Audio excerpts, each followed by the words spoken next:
ಓಂ ಶಾಂತಿ. ಇಂದಿನ ದಿನಾಂಕ 23/10/2025. ಪ್ರಾರ್ಥ ಮುರುಳಿ ಬಾಪ್ತಾದ ಮಧುಬನ. ಮಧುರ ಮಕ್ಕಳೇ, ತಂದೆಯು ನೀವು ಮಕ್ಕಳಿಗೆ ಈಜುವುದನ್ನು ಕಲಿಸಲು ಬಂದಿದ್ದಾರೆ. ಇದರಿಂದ ನೀವು ಈ ಪ್ರಪಂಚದಿಂದ ಪಾರಾಗುತ್ತೀರಿ. ನಿಮಗಾಗಿ ಪ್ರಪಂಚವೇ ಬದಲಾಗಿ ಬಿಡುತ್ತದೆ. ಪ್ರಶ್ನೆ: ಯಾರು ತಂದೆಗೆ ಸಹಯೋಗಿಗಳಾಗುವರೋ ಅವರಿಗೆ ಸಹಯೋಗದ ಪ್ರತಿಯಾಗಿ ಏನು ಪ್ರಾಪ್ತಿಯಾಗುತ್ತದೆ? ಉತ್ತರ: ಯಾವ ಮಕ್ಕಳು ಈಗ ತಂದೆಗೆ ಸಹಯೋಗಿಗಳಾಗುವರೋ ಅವರನ್ನು ತಂದೆಯು ಈ ರೀತಿ ಮಾಡಿಬಿಡುತ್ತಾರೆ. ಅವರಿಗೆ ಅರ್ಧ ಕಲ್ಪದವರೆಗೆ ಯಾರಿಂದಲೂ ಸಹಯೋಗವನ್ನು ಪಡೆಯುವ ಹಾಗೂ ಸಲಹೆಯನ್ನು ತೆಗೆದುಕೊಳ್ಳುವ ಅವಶ್ಯಕತೆಯೇ ಇರುವುದಿಲ್ಲ. ಎಷ್ಟು ದೊಡ್ಡ ತಂದೆಯಾಗಿದ್ದಾರೆ ತಿಳಿಸುತ್ತಾರೆ. ಮಕ್ಕಳೇ, ನೀವು ನನ್ನ ಸಹಯೋಗಿಗಳಾಗಲಿಲ್ಲವೆಂದರೆ ನಾನು ಸ್ವರ್ಗದ ಸ್ಥಾಪನೆಯನ್ನು ಹೇಗೆ ಮಾಡಲಿ? ಓಂ ಶಾಂತಿ. ಮಧುರಾತಿ ಮಧುರ ನಂಬರ್ವಾರ್ ಅತಿ ಮಧುರ ಆತ್ಮೀಯ ಮಕ್ಕಳ ಪ್ರತಿ ಆತ್ಮಿಕ ತಂದೆಯು ತಿಳಿಸುತ್ತಾರೆ. ಏಕೆಂದರೆ ಬಹಳ ಮಕ್ಕಳು ತಿಳುವಳಿಕೆ ಹೀನರಾಗಿ ಬಿಟ್ಟಿದ್ದಾರೆ. ರಾವಣನು ಬಹಳ ತಿಳುವಳಿಕೆ ಹೀನರನ್ನಾಗಿ ಮಾಡಿಬಿಟ್ಟಿದ್ದಾನೆ. ಈಗ ತಂದೆಯು ನಮ್ಮನ್ನು ಎಷ್ಟು ಬುದ್ಧಿವಂತರನ್ನಾಗಿ ಮಾಡುತ್ತಾರೆ. ಯಾರಾದರೂ IAS ಪರೀಕ್ಷೆಯನ್ನು ತೇರ್ಗಡೆ ಮಾಡಿದರೆ ಇವರು ಬಹಳ ದೊಡ್ಡ ಪರೀಕ್ಷೆಯನ್ನು ತೇರ್ಗಡೆ ಮಾಡಿದ್ದಾರೆಂದು ತಿಳಿಯುತ್ತಾರೆ. ಈಗ ನೀವಂತೂ ನೋಡಿ ಎಷ್ಟು ದೊಡ್ಡ ಪರೀಕ್ಷೆಯನ್ನು ತೇರ್ಗಡೆ ಮಾಡುತ್ತೀರಿ. ಸ್ವಲ್ಪ ಆಲೋಚಿಸಿ. ನಿಜವಾಗಿಯೂ ಓದಿಸುವವರು ಯಾರು? ಓದುವವರು ಯಾರಾಗಿದ್ದಾರೆ? ನಾವು ಕಲ್ಪಕಲ್ಪವೂ ಪ್ರತಿ 5,000 ವರ್ಷಗಳ ನಂತರ ತಂದೆ, ಶಿಕ್ಷಕ, ಸದ್ಗುರುವಿನೊಂದಿಗೆ ಮಿಲನ ಮಾಡುತ್ತಾ ಇರುತ್ತೇವೆಂಬ ನಿಶ್ಚಯವೂ ಇದೆ. ಕೇವಲ ನೀವು ಮಕ್ಕಳೇ ತಿಳಿದುಕೊಂಡಿದ್ದೀರಿ. ನಾವು ಎಷ್ಟು ಶ್ರೇಷ್ಠಾತಿ ಶ್ರೇಷ್ಠ ತಂದೆಯ ಮೂಲಕ ಶ್ರೇಷ್ಠ ಆಸ್ತಿಯನ್ನು ಪಡೆಯುತ್ತೇವೆ. ಶಿಕ್ಷಕರೂ ಸಹ ವಿದ್ಯೆಯನ್ನು ಓದಿಸಿ ಆಸ್ತಿಯನ್ನು ಕೊಡುತ್ತಾರಲ್ಲವೇ? ನಿಮಗೂ ಸಹ ತಂದೆಯು ಓದಿಸಿ ನಿಮಗಾಗಿ ಪ್ರಪಂಚವನ್ನೇ ಪರಿವರ್ತನೆ ಮಾಡಿಬಿಡುತ್ತಾರೆ. ಭಕ್ತಿ ಮಾರ್ಗದಲ್ಲಿ ಎಷ್ಟೊಂದು ಮಹಿಮೆ ಮಾಡುತ್ತಾರೆ. ಅವರ ಮೂಲಕ ನೀವೀಗ ತಮ್ಮ ಆಸ್ತಿಯನ್ನು ಪಡೆಯುತ್ತಿದ್ದೀರಿ. ಹಳೆಯ ಪ್ರಪಂಚವು ಬದಲಾಗುತ್ತಿದೆ ಎಂಬುದನ್ನು ಸಹ ನೀವು ತಿಳಿದುಕೊಂಡಿದ್ದೀರಿ. ನಾವೆಲ್ಲರೂ ಶಿವ ತಂದೆಯ ಮಕ್ಕಳಾಗಿದ್ದೇವೆಂದು ಹೇಳುತ್ತೀರಿ. ತಂದೆಯೂ ಸಹ ಹಳೆಯ ಪ್ರಪಂಚವನ್ನು ಹೊಸದನ್ನಾಗಿ ಮಾಡಿ ಬರಬೇಕಾಗುತ್ತದೆ. ತ್ರಿಮೂರ್ತಿ ಚಿತ್ರದಲ್ಲಿಯೂ ಸಹ ಬ್ರಹ್ಮರವರ ಮೂಲಕ ಹೊಸ ಪ್ರಪಂಚದ ಸ್ಥಾಪನೆಯೆಂದು ತೋರಿಸುತ್ತಾರೆ. ಅಂದ ಮೇಲೆ ಅವಶ್ಯವಾಗಿ ಬ್ರಹ್ಮಮುಖ ವಂಶಾವಳಿ ಬ್ರಾಹ್ಮಣ ಬ್ರಾಹ್ಮಣಿಯರೂ ಬೇಕು. ಬ್ರಹ್ಮರವರಂತೂ ಹೊಸ ಪ್ರಪಂಚವನ್ನು ಸ್ಥಾಪನೆ ಮಾಡುವುದಿಲ್ಲ. ಶಿವತಂದೆಯು ರಚಯಿತನಾಗಿದ್ದಾರೆ. ನಾನು ಬಂದು ಯುಕ್ತಿಯಿಂದ ಹಳೆಯ ಪ್ರಪಂಚದ ವಿನಾಶ ಮಾಡಿಸಿ ಹೊಸ ಪ್ರಪಂಚವನ್ನಾಗಿ ಮಾಡುತ್ತೇನೆಂದು ತಿಳಿಸುತ್ತಾರೆ. ಹೊಸ ಪ್ರಪಂಚದಲ್ಲಿ ಬಹಳ ಕಡಿಮೆ ಜನಸಂಖ್ಯೆ ಇರುತ್ತದೆ. ಜನಸಂಖ್ಯೆಯು ಕಡಿಮೆಯಾಗಲಿ ಎಂದು ಸರ್ಕಾರವು ಪ್ರಯತ್ನ ಪಡುತ್ತಿರುತ್ತದೆ. ಆದರೆ ಕಡಿಮೆಯಂತೂ ಆಗುವುದಿಲ್ಲ. ಯುದ್ಧಗಳಲ್ಲಿ ಕೋಟ್ಯಾಂತರ ಮಂದಿ ಸಾವನ್ನಪ್ಪುತ್ತಾರೆ. ಆದರೆ ಮನುಷ್ಯರು ಕಡಿಮೆಯಾಗುತ್ತಾರೆಯೇ? ಜನಸಂಖ್ಯೆಯಂತೂ ಇನ್ನೂ ಹೆಚ್ಚಾಗುತ್ತಾ ಹೋಗುತ್ತದೆ. ಇದು ನಿಮಗೆ ತಿಳಿದಿದೆ. ನಿಮ್ಮ ಬುದ್ಧಿಯಲ್ಲಿ ವಿಶ್ವದ ಆದಿ ಮಧ್ಯ ಅಂತ್ಯದ ಜ್ಞಾನವಿದೆ. ನೀವೀಗ ತಮ್ಮನ್ನು ವಿದ್ಯಾರ್ಥಿಗಳೆಂದು ತಿಳಿಯುತ್ತೀರಿ ಮತ್ತು ಈಜುವುದನ್ನು ಕಲಿಯುತ್ತೀರಿ. ನಮ್ಮ ದೋಣಿಯನ್ನು ಪಾರು ಮಾಡು ಎಂದು ಹೇಳುತ್ತಾರಲ್ಲವೇ? ಅನುಭವಿಗಳು ಈಜುವುದನ್ನು ಕಲಿಸುತ್ತಾರೆ. ಈಗ ನಿಮ್ಮ ಈಜು ನೋಡಿ ಹೇಗಿದೆ? ಒಮ್ಮೆಲೆ ಮೇಲೆ ಹೊರಟು ಹೋಗುತ್ತೀರಿ, ಮತ್ತೆ ಇಲ್ಲಿಗೆ ಬರುತ್ತೀರಿ. ಎಷ್ಟು ಮೈಲಿಗಳು ಮೇಲೆ ಹೋದೆವೆಂದು ಅಲ್ಲಿ ತೋರಿಸುತ್ತಾರೆ. ಆದರೆ ನೀವಾತ್ಮಗಳು ಎಷ್ಟು ಮೈಲಿಗಳಷ್ಟು ಮೇಲೆ ಹೋಗುತ್ತೀರಿ. ಅವರದಂತೂ ಸ್ಥೂಲವಾದುದಾಗಿದೆ. ಆದ್ದರಿಂದ ಎಣಿಕೆ ಮಾಡುತ್ತಾರೆ. ನಿಮ್ಮ ಪರಮಧಾಮವು ಲೆಕ್ಕವಿಲ್ಲದಷ್ಟು ದೂರವಿದೆ. ನೀವು ತಿಳಿದುಕೊಂಡಿದ್ದೀರಿ, ನಾವಾತ್ಮಗಳು ಮನೆಗೆ ಹೊರಟು ಹೋಗುತ್ತೇವೆ. ಎಲ್ಲಿ ಸೂರ್ಯ ಚಂದ್ರ ಮೊದಲಾದವರಿಲ್ಲ, ಅದು ನಮ್ಮ ಮನೆಯಾಗಿದೆ. ನಾವು ಅಲ್ಲಿನ ನಿವಾಸಿಗಳಾಗಿದ್ದೇವೆಂದು ನಿಮಗೆ ಖುಷಿ ಇದೆ. ಮನುಷ್ಯರು ಭಕ್ತಿ ಮಾಡುತ್ತಾರೆ. ಮುಕ್ತಿಧಾಮದಲ್ಲಿ ಹೋಗುವುದಕ್ಕಾಗಿ ಪುರುಷಾರ್ಥ ಮಾಡುತ್ತಾರೆ. ಆದರೆ ಯಾರೂ ಹೋಗಲು ಸಾಧ್ಯವಿಲ್ಲ. ಮುಕ್ತಿಧಾಮದಲ್ಲಿ ಭಗವಂತನೊಂದಿಗೆ ಮಿಲನ ಮಾಡುವ ಪ್ರಯತ್ನ ಪಡುತ್ತಾರೆ. ಅನೇಕ ಪ್ರಕಾರದ ಪ್ರಯತ್ನಗಳನ್ನು ಮಾಡುತ್ತಾರೆ. ನಾವು ಜ್ಯೋತಿಯಲ್ಲಿ ಸಮಾವೇಶವಾಗಬೇಕೆಂದು ಕೆಲವರು ಹೇಳುತ್ತಾರೆ. ಇನ್ನು ಕೆಲವರು ಮುಕ್ತಿಧಾಮದಲ್ಲಿ ಹೋಗಬೇಕೆಂದು ಹೇಳುತ್ತಾರೆ. ಮುಕ್ತಿಧಾಮದ ಬಗ್ಗೆ ಯಾರಿಗೂ ತಿಳಿದಿಲ್ಲ. ನೀವು ಮಕ್ಕಳು ತಿಳಿದುಕೊಂಡಿದ್ದೀರಿ. ತಂದೆಯು ನಮ್ಮ ಮನೆಗೆ ಕರೆದುಕೊಂಡು ಹೋಗಲು ಬಂದಿದ್ದಾರೆ. ಮಧುರಾತಿ ಮಧುರ ತಂದೆಯು ಬಂದಿದ್ದಾರೆ. ನಮ್ಮನ್ನು ಮನೆಗೆ ಕರೆದುಕೊಂಡು ಹೋಗಲು ಯೋಗ್ಯರನ್ನಾಗಿ ಮಾಡುತ್ತಾರೆ. ಯಾವುದಕ್ಕಾಗಿ? ಅರ್ಧಕಲ್ಪ ಪುರುಷಾರ್ಥ ಮಾಡಿದರೂ ಸಹ ಆಗಲು ಸಾಧ್ಯವಾಗಲಿಲ್ಲ. ಜ್ಯೋತಿಯಲ್ಲಿ ಯಾರೂ ಸಮಾವೇಶವೂ ಆಗಲಿಲ್ಲ. ಮುಕ್ತಿಧಾಮದಲ್ಲಿಯೂ ಹೋಗಲಿಲ್ಲ. ಮೋಕ್ಷವನ್ನು ಪಡೆಯಲಿಲ್ಲ. ಏನೆಲ್ಲ ಪುರುಷಾರ್ಥ ಮಾಡಿದ್ದರೋ ಅದು ವ್ಯರ್ಥವಾಯಿತು. ನೀವೀಗ ಬ್ರಾಹ್ಮಣ ಕುಲಭೂಷಣರ ಪುರುಷಾರ್ಥವು ಸತ್ಯಸಿದ್ಧವಾಗುತ್ತದೆ. ಈ ಆಟವು ಹೇಗೆ ಮಾಡಲ್ಪಟ್ಟಿದೆ? ಈಗ ನಿಮ್ಮನ್ನು ಆಸ್ತಿಕರೆಂದು ಕರೆಯಲಾಗುತ್ತದೆ. ತಂದೆಯನ್ನು ನೀವು ಬಹಳ ಚೆನ್ನಾಗಿ ಅರಿತುಕೊಂಡಿದ್ದೀರಿ ಮತ್ತು ತಂದೆಯ ಮೂಲಕ ಸೃಷ್ಟಿ ಚಕ್ರವನ್ನು ಅರಿತುಕೊಂಡಿದ್ದೀರಿ. ತಂದೆಯು ತಿಳಿಸುತ್ತಾರೆ, ಮುಕ್ತಿ ಜೀವನ್ಮುಕ್ತಿಯ ಜ್ಞಾನವು ಯಾರಲ್ಲಿಯೂ ಇಲ್ಲ, ದೇವತೆಗಳಲ್ಲಿಯೂ ಇರುವುದಿಲ್ಲ. ತಂದೆಯನ್ನು ಯಾರೂ ತಿಳಿದುಕೊಂಡಿಲ್ಲ. ಯಾರನ್ನು ಹೇಗೆ ಕರೆದುಕೊಂಡು ಹೋಗುತ್ತಾರೆ? ಎಷ್ಟೊಂದು ಮಂದಿ ಗುರುಗಳಿದ್ದಾರೆ. ಅವರಿಗೆ ಅನುಯಾಯಿಗಳು ಎಷ್ಟೊಂದು ಮಂದಿಯಾಗುತ್ತಾರೆ. ಸತ್ಯವಾದ ಸದ್ಗುರು ಶಿವ ತಂದೆಯಾಗಿದ್ದಾರೆ. ಅವರಿಗಂತೂ ಚರಣಗಳಿಲ್ಲ.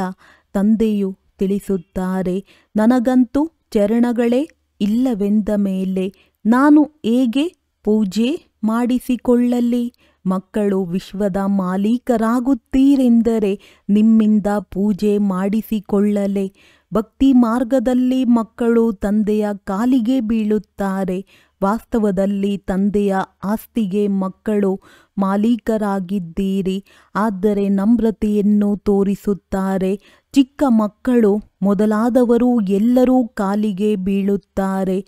ಇಲ್ಲಿ ತಂದೆಯು ತಿಳಿಸುತ್ತಾರೆ, ನಿಮಗೆ ಕಾಲಿಗೆ ಬೀಳುವುದರಿಂದಲೂ ಬಿಡಿಸುತ್ತೇನೆ. ಎಷ್ಟು ದೊಡ್ಡ ತಂದೆಯಾಗಿದ್ದಾರೆ ತಿಳಿಸುತ್ತಾರೆ. ನೀವು ಮಕ್ಕಳು ನನ್ನ ಸಹಯೋಗಿಗಳಾಗಿದ್ದೀರಿ.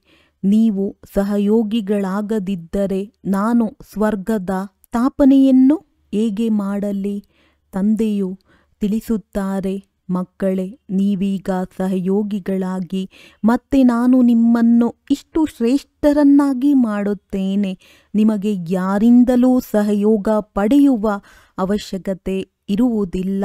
ನಿಮಗೆ ಯಾರ ಸಲಹೆಯ ಅವಶ್ಯಕತೆಯೂ ಇರುವುದಿಲ್ಲ. ಇಲ್ಲಿ ತಂದೆಯು ಮಕ್ಕಳ ಸಹಯೋಗವನ್ನು ತೆಗೆದುಕೊಳ್ಳುತ್ತಿದ್ದಾರೆ. ತಂದೆಯು ಹೇಳುತ್ತಿದ್ದಾರೆ, ಈಗ ಪತಿತರಾಗಬೇಡಿ, ಮಾಯೆಯಿಂದ ಸೋಲನ್ನನುಭವಿಸಬೇಡಿ, ಇಲ್ಲವಾದರೆ ಹೆಸರನ್ನು ಹಾಳು ಮಾಡುವಿರಿ. ಮಲ್ಲಯುದ್ಧದಲ್ಲಿ ಯಾರಾದರೂ ಗೆಲ್ಲುತ್ತಾರೆಂದರೆ ವಾವ್ ವಾವ್ ಎನ್ನುತ್ತಾರೆ. ಸೋಲನ್ನನುಭವಿಸುವವರ ಮುಖವು ಸಪ್ಪೆಯಾಗಿ ಬಿಡುತ್ತದೆ. ಮಕ್ಕಳು ಇಲ್ಲಿಯೂ ಸೋಲನ್ನನುಭವಿಸುತ್ತಾರೆ. ಇಲ್ಲಿ ಸೋಲುವವರಿಗೆ ಮುಖ ಕಪ್ಪು ಮಾಡಿಕೊಂಡವರೆಂದು ಹೇಳಲಾಗುತ್ತದೆ. ಸುಂದರರಾಗಲು ಬಂದರು, ಆದರೆ ಏನು ಮಾಡಿಬಿಡುತ್ತಾರೆ? ಮಾಡಿಕೊಂಡಿರುವ ಸಂಪಾದನೆ ಎಲ್ಲವೂ ಸಮಾಪ್ತಿಯಾಗಿ ಬಿಡುತ್ತದೆ. ಮತ್ತೆ ಹೊಸದಾಗಿ ಆರಂಭಿಸಬೇಕಾಗುತ್ತದೆ. ತಂದೆಗೆ ಸಹಯೋಗಿಗಳಾಗಿ ಮತ್ತೆ ಸೋಲನ್ನನುಭವಿಸಿ ಹೆಸರನ್ನು ಕೆಡಿಸುತ್ತಾರೆ. ಇಲ್ಲಿ 2 ಗುಂಪುಗಳಿವೆ. ಒಬ್ಬರು ಮಾಯೆಯ ಶಿಷ್ಯರು, ಇನ್ನೊಬ್ಬರು ಈಶ್ವರನ ಶಿಷ್ಯರು. ನೀವು ತಂದೆಯನ್ನು ಪ್ರೀತಿ ಮಾಡುತ್ತೀರಿ. ವಿನಾಶಕಾಲೇ ವಿಪರೀತ ಬುದ್ಧಿಯವರೆಂದು ಗಾಯನವೂ ಇದೆ. ನಿಮ್ಮದು ಪ್ರೀತಿ ಬುದ್ಧಿಯಾಗಿದೆ. ಅಂದ ಮೇಲೆ ನೀವು ಹೆಸರನ್ನು ಕೆಡಿಸಬೇಡಿ. ನೀವು ಪ್ರೀತಿ ಬುದ್ಧಿಯವರು ಮಾಯೆಯಿಂದ ಸೋಲನ್ನೇಕೆ ಅನುಭವಿಸುತ್ತೀರಿ? ಸೋಲುವವರಿಗೆ ದುಃಖವಾಗುತ್ತದೆ. ಗೆಲ್ಲುವವರು ಚಪ್ಪಾಳೆ ತಟ್ಟುತ್ತಾ ವಾವ್ ವಾವ್ ಎನ್ನುತ್ತಿರುತ್ತಾರೆ. ನಾವಂತೂ ಶಕ್ತಿಶಾಲಿಗಳಾಗಿದ್ದೇವೆಂದು ನೀವು ತಿಳಿದುಕೊಳ್ಳುತ್ತೀರಿ. ಅಂದ ಮೇಲೆ ಈಗ ಮಾಯೆಯನ್ನು ಖಂಡಿತ ಗೆಲ್ಲಬೇಕಾಗಿದೆ. ತಂದೆಯು ತಿಳಿಸುತ್ತಾರೆ, ದೇಹ ಸಹಿತವಾಗಿ ಏನೆಲ್ಲವನ್ನೂ ನೋಡುತ್ತೀರೋ ಅದೆಲ್ಲವನ್ನೂ ಮರೆಯುತ್ತಾ ಹೋಗಿ ನನ್ನೊಬ್ಬನನ್ನೇ ನೆನಪು ಮಾಡಿ. ಮಾಯೆಯು ನಿಮ್ಮನ್ನು ಸತೋ ಪ್ರಧಾನರಿಂದ ತಮೋ ಪ್ರಧಾನರನ್ನಾಗಿ ಮಾಡಿಬಿಟ್ಟಿದೆ.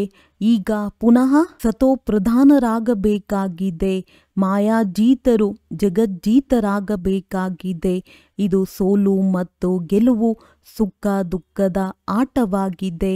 ರಾವಣ ರಾಜ್ಯದಲ್ಲಿ ಸೋಲನ್ ಅನುಭವಿಸುತ್ತಾರೆ. ಈಗ ತಂದೆಯು ಪುನಃ ಶ್ರೇಷ್ಠರನ್ನಾಗಿ ಮಾಡುತ್ತಾರೆ.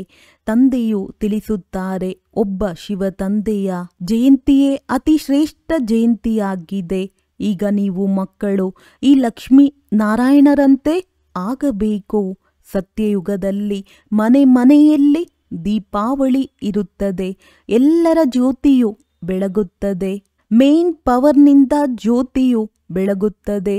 ತಂದೆಯು ಎಷ್ಟು ಸಹಜ ರೀತಿಯಲ್ಲಿ ಕುಳಿತು ತಿಳಿಸುತ್ತಾರೆ. ತಂದೆಯ ವಿನಃ ಮಧುರಾತಿ ಮಧುರ ಅಗಲಿ ಹೋಗಿ ಮರಳಿ ಸಿಕ್ಕಿರುವ ಮುದ್ದಾದ ಮಕ್ಕಳೇ ಎಂದು ಯಾರು ಹೇಳುವರು?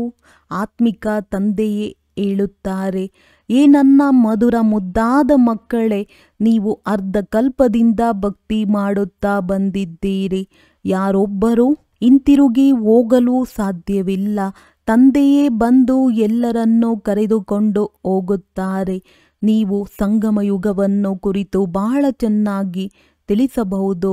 ತಂದೆಯು ಬಂದು ಹೇಗೆ ಎಲ್ಲ ಆತ್ಮಗಳನ್ನು ಕರೆದುಕೊಂಡು ಹೋಗುತ್ತಾರೆ. ಪ್ರಪಂಚದಲ್ಲಿ ಈ ಬೇಹದ್ದಿನ ನಾಟಕವನ್ನು ಯಾರೂ ತಿಳಿದುಕೊಂಡಿಲ್ಲ. ಇದು ಬೇಹದ್ದಿನ ನಾಟಕವಾಗಿದೆ ಎಂಬುದನ್ನು ನೀವೇ ತಿಳಿದುಕೊಳ್ಳುತ್ತೀರಿ. ಮತ್ಯಾರು ಹೇಳಲು ಸಾಧ್ಯವಿಲ್ಲ. ಒಂದು ವೇಳೆ ಇದು ಬೇಹದ್ದಿನ ನಾಟಕವೆಂದು ಹೇಳಿದರೂ ಸಹ ನಾಟಕದ ವರ್ಣನೆಯನ್ನು ಹೇಗೆ ಮಾಡುವರು? ನೀವಿಲ್ಲಿ 84 ಜನ್ಮಗಳ ಚಕ್ರವನ್ನು ಅರಿತಿದ್ದೀರಿ. ನೀವು ಮಕ್ಕಳೇ ಅರಿತುಕೊಂಡಿದ್ದೀರಿ. ಅಂದಾಗ ನೀವೇ ನೆನಪು ಮಾಡಬೇಕಾಗಿದೆ. ತಂದೆಯು ಎಷ್ಟು ಸಹಜವಾಗಿ ತಿಳಿಸಿಕೊಡುತ್ತಾರೆ. ಭಕ್ತಿ ಮಾರ್ಗದಲ್ಲಿ ನೀವು ಎಷ್ಟೋ ಅಲೆದಾಡುತ್ತೀರಿ. ಎಷ್ಟು ದೂರದವರೆಗೆ ಗಂಗಾ ಸ್ನಾನ ಮಾಡಲು ಹೋಗುತ್ತೀರಿ. ಒಂದು ಸರೋವರವಿದೆ, ಅದರಲ್ಲಿ ಮುಳುಗಿದರೆ ದೇವತೆಗಳಾಗಿ ಬಿಡುತ್ತಾರೆಂದು ಹೇಳುತ್ತಾರೆ. ನೀವೀಗ ಜ್ಞಾನ ಸಾಗರನಲ್ಲಿ ಮಿಂದು ಫರಿಷ್ಠೆಗಳಾಗಿ ಬಿಡುತ್ತೀರಿ. ಯಾರಾದರೂ ಚೆನ್ನಾಗಿ ಅಲಂಕಾರ ಮಾಡಿಕೊಂಡರೆ ಇವರು ಹೇಗೆ ಫರಿಷ್ಠೆಯಾಗಿ ಬಿಟ್ಟಿದ್ದಾರೆಂದು ಹೇಳುತ್ತಾರೆ. ಈಗ ನೀವೂ ಸಹ ರತ್ನವಾಗುತ್ತೀರಿ. ಉಳಿದ ಮನುಷ್ಯರಿಗೆ ಹಾರುವುದಕ್ಕೆ ರೆಕ್ಕೆಗಳೇ ಇಲ್ಲ. ಹೀಗೆ ಹಾರಲು ಸಾಧ್ಯವಿಲ್ಲ. ಆತ್ಮವೇ ಹಾರುತ್ತದೆ. ಆತ್ಮಕ್ಕೆ ರಾಕೆಟ್ ಎಂತಲೂ ಹೇಳುತ್ತಾರೆ. ಇದು ಬಹಳ ಸೂಕ್ಷ್ಮವಾಗಿದೆ. ಯಾವಾಗ ಎಲ್ಲ ಆತ್ಮಗಳು ಹೋಗುವರೋ ಆಗ ನೀವು ಮಕ್ಕಳಿಗೆ ಸಾಕ್ಷಾತ್ಕಾರವೂ ಆಗುವುದು. ಬುದ್ಧಿಯಿಂದ ತಿಳಿದುಕೊಳ್ಳುತ್ತೀರಿ. ಇಲ್ಲಿ ನೀವು ವರ್ಣನೆಯನ್ನೂ ಮಾಡುತ್ತೀರಿ. ಹೇಗೆ ವಿನಾಶವನ್ನು ನೋಡಲಾಗುತ್ತದೆಯೋ ಹಾಗೆಯೇ ಆತ್ಮಗಳ ಸಮೂಹವೂ ಸಹ ಹೇಗೆ ಹೋಗುತ್ತದೆ ಎಂಬುದನ್ನು ಸಹ ನೀವು ನೋಡಲು ಸಾಧ್ಯತೆ ಇದೆ. ಹನುಮಂತ, ಗಣೇಶ ಮೊದಲಾದವರು ಯಾರೂ ಇಲ್ಲ ಆದರೆ ಭಕ್ತರ ಭಾವನೆಯ ಅನುಸಾರ ಸಾಕ್ಷಾತ್ಕಾರವಾಗಿ ಬಿಡುತ್ತದೆ. ತಂದೆಯಂತೂ ಬಿಂದುವಾಗಿದ್ದಾರೆ, ಅವರ ವರ್ಣನೆಯನ್ನೇನು ಮಾಡುತ್ತೀರಿ? ತಂದೆಯು ಅತಿ ಚಿಕ್ಕ ಬಿಂದುವಾಗಿದ್ದಾರೆಂದು ಹೇಳುತ್ತಾರೆ. ಅವರನ್ನು ಈ ಕಣ್ಣುಗಳಿಂದ ನೋಡಲು ಸಾಧ್ಯವಿಲ್ಲ. ಶರೀರವು ಎಷ್ಟು ದೊಡ್ಡದಾಗಿದೆ, ಇದರಿಂದ ಕರ್ಮ ಮಾಡಬೇಕಾಗಿದೆ. ಆತ್ಮವು ಎಷ್ಟು ಚಿಕ್ಕದಾಗಿದೆ, ಅದರಲ್ಲಿ 84 ಜನ್ಮಗಳ ಚಕ್ರವು ನಿಗದಿಯಾಗಿದೆ. ನಾವು 84 ಜನ್ಮಗಳನ್ನು ಹೇಗೆ ತೆಗೆದುಕೊಳ್ಳುತ್ತೇವೆ? ಆತ್ಮದಲ್ಲಿ ಹೇಗೆ ಪಾತ್ರವು ಅಡಕವಾಗಿದೆ ಎಂಬ ಜ್ಞಾನವಿರುವ ಮನುಷ್ಯರು ಯಾರೊಬ್ಬರೂ ಇಲ್ಲ. ಆಶ್ಚರ್ಯವಾಗಿದೆ. ಆತ್ಮವೇ ಶರೀರವನ್ನು ತೆಗೆದುಕೊಂಡು ಪಾತ್ರವನ್ನು ಅಭಿನಯಿಸುತ್ತದೆ. ಅದು ಮಿತವಾದ ನಾಟಕ. ಇದು ಬೇಹದ್ದಿನ ನಾಟಕವಾಗಿದೆ. ಬೇಹದ್ದಿನ ತಂದೆಯೇ ಸ್ವಯಂ ಬಂದು ತಮ್ಮ ಪರಿಚಯವನ್ನು ಕೊಡುತ್ತಾರೆ. ಯಾರು ಒಳ್ಳೆಯ ಸೇವಾದಾರಿ ಮಕ್ಕಳಿದ್ದಾರೆಯೋ ಅವರು ಯಾರಿಗೆ ಹೇಗೆ ತಿಳಿಸಬೇಕೆಂದು ವಿಚಾರ ಸಾಗರ ಮಂಥನ ಮಾಡುತ್ತಿರುತ್ತಾರೆ. ನೀವು ಒಬ್ಬೊಬ್ಬರಿಗೂ ಎಷ್ಟೊಂದು ತಲೆ ಕೆಡಿಸಿಕೊಳ್ಳುತ್ತೀರಿ. ಆದರೂ ಸಹ ಬಾಬಾ ನಾವು ತಿಳಿದುಕೊಂಡೇ ಇಲ್ಲ ಎಂದು ಹೇಳಿಬಿಡುತ್ತಾರೆ. ಯಾರಾದರೂ ಓದುವುದಿಲ್ಲವೆಂದರೆ ಇವರು ಕಲ್ಲು ಬುದ್ಧಿಯವರೆಂದು ಹೇಳಲಾಗುತ್ತದೆ. ನೀವು ನೋಡುತ್ತೀರಿ, ಇಲ್ಲಿಯೂ ಸಹ 7 ದಿನಗಳಲ್ಲಿಯೇ ಕೆಲವರು ಬಹಳ ಖುಷಿಯಿಂದ ಬಂದು ನಾವು ತಂದೆಯ ಬಳಿ ಹೋಗಬೇಕೆಂದು ಹೇಳುತ್ತಾರೆ. ಇನ್ನು ಕೆಲವರು ಏನನ್ನೂ ತಿಳಿದುಕೊಳ್ಳುವುದಿಲ್ಲ. ಮನುಷ್ಯರಂತೂ ಕೇವಲ ಕಲ್ಲು ಬುದ್ಧಿ, ಪಾರಸ ಬುದ್ಧಿಯವರೆಂದು ಹೇಳಿಬಿಡುತ್ತಾರೆ. ಆದರೆ ಅರ್ಥವನ್ನು ತಿಳಿದುಕೊಂಡಿಲ್ಲ. ಆತ್ಮವು ಪವಿತ್ರವಾದಾಗ ಪಾರಸನಾಥನಾಗುತ್ತದೆ. ಪಾರಸನಾಥನ ಮಂದಿರವೂ ಇದೆ. ಸಂಪೂರ್ಣ ಚಿನ್ನದಿಂದಲೇ ಮಾಡಿರುವ ಮಂದಿರವಿರುವುದಿಲ್ಲ. ಮೇಲೆ ಅಲ್ಪ ಸ್ವಲ್ಪ ಚಿನ್ನವನ್ನು ಹಾಕಿರುತ್ತಾರೆ. ನೀವು ಮಕ್ಕಳು ತಿಳಿದುಕೊಂಡಿದ್ದೀರಿ, ನಮಗೆ ಉದೋಟದ ಸಂಪೂರ್ಣ ಚಿನ್ನದಿಂದಲೇ ಮಾಡಿರುವ ಮಂದಿರವಿರುವುದಿಲ್ಲ. ಮೇಲೆ ಅಲ್ಪ ಸ್ವಲ್ಪ ಚಿನ್ನವನ್ನು ಹಾಕಿರುತ್ತಾರೆ. ನೀವು ಮಕ್ಕಳು ತಿಳಿದುಕೊಂಡಿದ್ದೀರಿ, ನಮಗೆ ಉದೋಟದ ಮಾಲೀಕನೂ ಸಿಕ್ಕಿದ್ದಾರೆ. ಮುಳ್ಳುಗಳಿಂದ ಉಗುಳಾಗುವ ಯುಕ್ತಿಯನ್ನು ತಿಳಿಸುತ್ತಾರೆ. ಅಲ್ಲಾನ ಉದೋಟವೆಂದು ಗಾಯನವೂ ಇದೆ. ಆರಂಭದಲ್ಲಿ ಒಬ್ಬರು ಮುಸಲ್ಮಾನರು ಧ್ಯಾನದಲ್ಲಿ ಹೋಗುತ್ತಿದ್ದರು. ಅಲ್ಲಿ ಖುದನು ಹೂವನ್ನು ಕೊಟ್ಟರೆಂದು ಹೇಳುತ್ತಿದ್ದರು. ನಿಂತಿದಂತೆಯೇ ಕೆಳಗೆ ಬೀಳುತ್ತಿದ್ದಾರೆ. ಖುದನ ಉದೋಟವನ್ನು ನೋಡುತ್ತಿದ್ದರು. ಅಂದಾಗ ಖುದನ ಉದೋಟವನ್ನು ತೋರಿಸುವವರು ಖುದನೇ ಇರಬೇಕಲ್ಲವೇ? ಅನ್ಯರು ಹೇಗೆ ತೋರಿಸುವರು? ನಿಮಗೆ ವೈಕುಂಠದ ಸಾಕ್ಷಾತ್ಕಾರವನ್ನು ಮಾಡಿಸುತ್ತಾರೆ. ಖುದನೇ ಕರೆದುಕೊಂಡು ಹೋಗುತ್ತಾರೆ. ಆದರೆ ಅವರಂತೂ ಅಲ್ಲಿರುವುದಿಲ್ಲ. ನಿಮ್ಮನ್ನು ವೈಕುಂಠದ ಮಾಲೀಕರನ್ನಾಗಿ ಮಾಡುತ್ತಾರೆ. ಎಷ್ಟು ಒಳ್ಳೊಳ್ಳೆಯ ಮಾತುಗಳನ್ನು ನೀವು ತಿಳಿದುಕೊಳ್ಳುತ್ತೀರಿ. ಖುಷಿಯಾಗುತ್ತದೆ. ನಾವೀಗ ಸುಖಧಾಮದಲ್ಲಿ ಹೋಗುತ್ತೇವೆ, ಅಲ್ಲಿ ದುಃಖದ ಮಾತಿರುವುದಿಲ್ಲ ಎಂದು ನಿಮಗೆ ಬಹಳ ಖುಷಿಯಾಗಬೇಕು. ತಂದೆಯು ತಿಳಿಸುತ್ತಾರೆ, ಸುಖಧಾಮ ಶಾಂತಿಧಾಮವನ್ನು ನೆನಪು ಮಾಡಿ. ಮನೆಯನ್ನು ಏಕೆ ನೆನಪು ಮಾಡುವುದಿಲ್ಲ? ಆತ್ಮವು ಮನೆಗೆ ಹೋಗುವುದಕ್ಕಾಗಿಯೇ ಎಷ್ಟೊಂದು ತಲೆ ಕೆಡಿಸಿಕೊಳ್ಳುತ್ತದೆ. ಜಪ ತಪ ಇತ್ಯಾದಿಗಳನ್ನು ಬಹಳಷ್ಟು ಮಾಡಿ ಪರಿಶ್ರಮ ಪಡುತ್ತಾರೆ. ಆದರೆ ಯಾರೂ ಹೋಗಲು ಸಾಧ್ಯವಿಲ್ಲ. ವೃಕ್ಷದಿಂದ ನಂಬರ್ವಾರ್ ಆತ್ಮಗಳು ಬರುತ್ತಿರುತ್ತಾರೆ. ಯಾವಾಗ ತಂದೆಯೇ ಇಲ್ಲಿದ್ದಾರೆ ಅಂದ ಮೇಲೆ ಮಧ್ಯದಲ್ಲಿಯೇ ಹೊರಟು ಹೋಗಲು ಹೇಗೆ ಸಾಧ್ಯ? ನೀವು ಮಕ್ಕಳಿಗೆ ಪ್ರತಿನಿತ್ಯವೂ ಶಾಂತಿಧಾಮ ಸುಖಧಾಮವನ್ನು ನೆನಪು ಮಾಡಿ ಎಂದು ತಿಳಿಸುತ್ತಿರುತ್ತಾರೆ. ತಂದೆಯನ್ನು ಮರೆಯುವ ಕಾರಣವೇ ದುಃಖಿಯಾಗುತ್ತೀರಿ. ಮಾಯೆಯ ಪೆಟ್ಟು ಬೀಳುತ್ತದೆ. ಈಗಂತೂ ಸ್ವಲ್ಪವೂ ಪೆಟ್ಟು ತಿನ್ನಬಾರದು. ಮೂಲವು ದೇಹಾಭಿಮಾನವಾಗಿದೆ. ನೀವು ಇಲ್ಲಿಯವರೆಗೆ ಯಾವ ತಂದೆಯನ್ನು ಏ ಪತಿತ ಪಾವನ ಬನ್ನಿ ಎಂದು ನೆನಪು ಮಾಡುತ್ತಿದ್ದೀರೋ ಆ ತಂದೆಯಿಂದ ನೀವೀಗ ಓದುತ್ತಿದ್ದೀರಿ.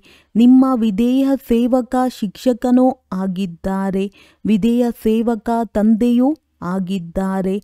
ಹಿರಿಯ ವ್ಯಕ್ತಿಗಳು ಯಾವಾಗಲೂ ಪತ್ರದ ಕೆಳಗೆ ವಿಧೇಯ ಸೇವಕರೆಂದು ಬರೆಯುತ್ತಾರೆ. ತಂದೆಯೂ ತಿಳಿಸುತ್ತಾರೆ, ನಾನು ನೀವು ಮಕ್ಕಳಿಗೆ ನೋಡಿ ಹೇಗೆ ತಿಳಿಸಿಕೊಡುತ್ತೇನೆ. ತಂದೆಗೆ ಸುಪುತ್ರರ ಮೇಲೆಯೇ ಪ್ರೀತಿ ಇರುತ್ತದೆ. ಯಾರು ಕುಪುತ್ರರಿರುವವರೋ ಅರ್ಥಾತ್ ತಂದೆಯವರಾಗಿ ಮತ್ತೆ ವಿರೋಧಿಗಳಾಗಿ ಬಿಡುವರೋ, ವಿಕಾರದಲ್ಲಿ ಹೋಗುವರೋ ಅಂತಹ ಮಕ್ಕಳು ಜನಿಸದಿದ್ದರೆ ಚೆನ್ನಾಗಿರುತ್ತಿತ್ತು ಎಂದು ಹೇಳುತ್ತಾರೆ. ಒಬ್ಬರ ಕಾರಣವಾಗಿ ಹೆಸರು ಎಷ್ಟೊಂದು ಕೆಡುತ್ತದೆ, ಎಷ್ಟೊಂದು ಮಂದಿಗೆ ತೊಂದರೆಯಾಗುತ್ತದೆ. ನೀವಿಲ್ಲಿ ಎಷ್ಟು ಶ್ರೇಷ್ಠ ಕಾರ್ಯವನ್ನು ಮಾಡುತ್ತಿದ್ದೀರಿ, ವಿಶ್ವದ ಉದ್ಧಾರ ಮಾಡುತ್ತಿದ್ದೀರಿ.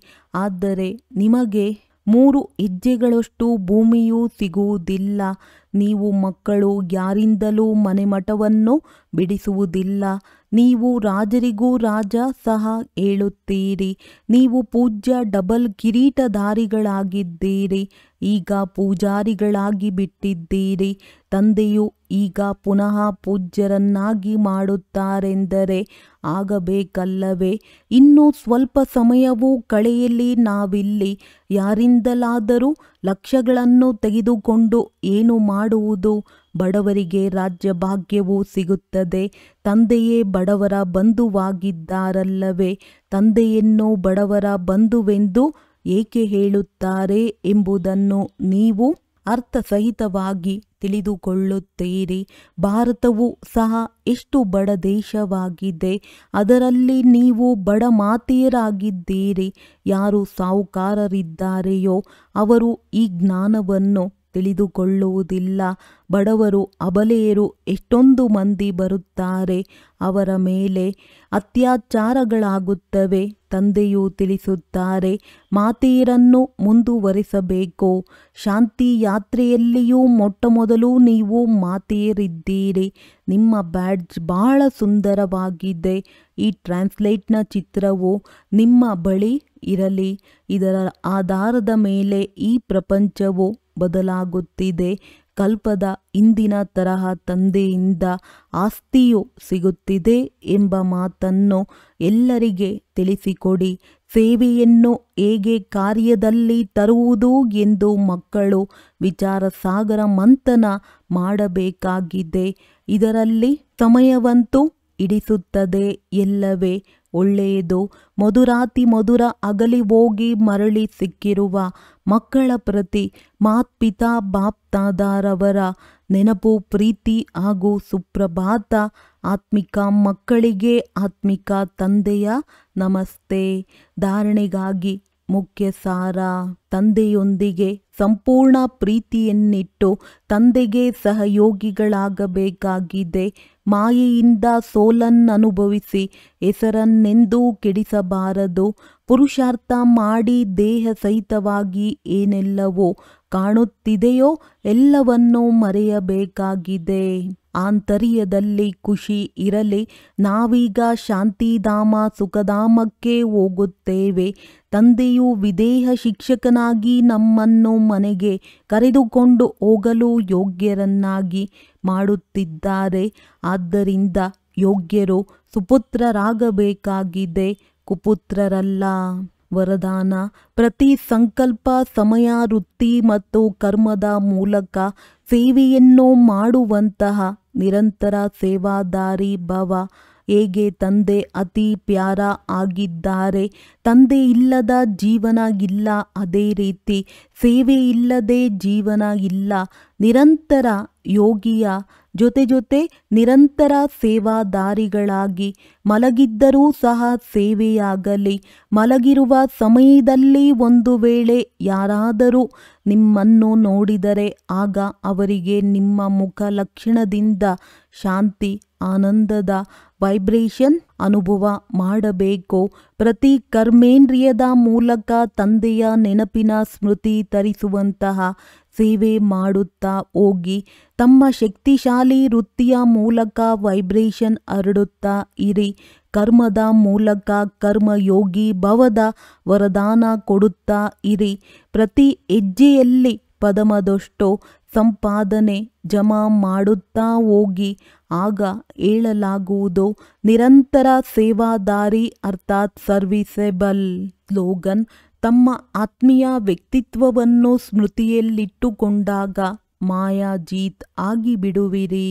ಅವ್ಯಕ್ತ ಸೂಚನೆ: ಸ್ವಯಂನ ಮತ್ತು ಸರ್ವರ ಪ್ರತಿ ಮನಸ ಮೂಲಕ ಯೋಗದ ಶಕ್ತಿಗಳ ಪ್ರಯೋಗ ಮಾಡಿ. ಹೇಗೆ ವಾಣಿಯ ಪ್ರಾಕ್ಟಿಕಲ್ ಮಾಡುತ್ತಾ ವಾಣಿಯ ಶಕ್ತಿಶಾಲಿಗಳಾಗಿ ಬಿಟ್ಟಿದ್ದೀರಿ. ಇಂತಹ ಶಾಂತಿಯ ಶಕ್ತಿಯ ಅಭ್ಯಾಸಿಗಳಾಗುತ್ತಾ ಹೋಗಿ. ಮುಂದುವರೆಯುತ್ತಾ ವಾಣಿಯ ಸ್ಥೂಲ ಸಾಧನಗಳ ಮೂಲಕ ಸೇವೆಯ ಸಮಯ ಸಿಗುವುದಿಲ್ಲ.